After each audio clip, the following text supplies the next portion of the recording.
Cześć, tu Tomek, witam Was w kolejnym odcinku vloga. Właśnie wchodzę na Sierak, czyli kamień uwięziony pomiędzy dwiema górami. 2,5 godziny drogi w jedną stronę, kilometr w górę, ale my wchodzimy w 1,5 godziny, dlatego że jest już bardzo późno. Powrotna droga jest kręta, więc nocą nie warto ryzykować wracać. Więc pędzę, mam nadzieję, że mi się uda. Trzymajcie kciuki. Pozdrawiam, do zobaczenia na szczycie.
Idziemy.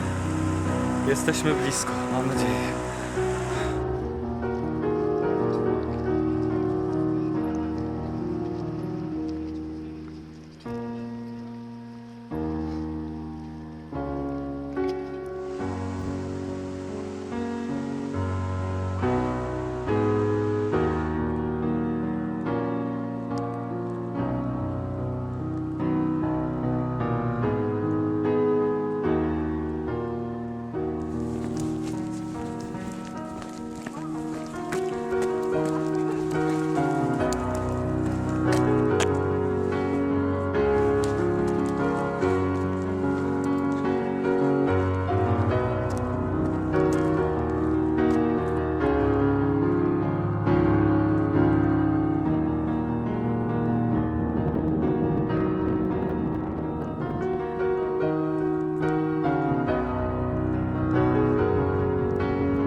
Tutaj na mój znak literka T.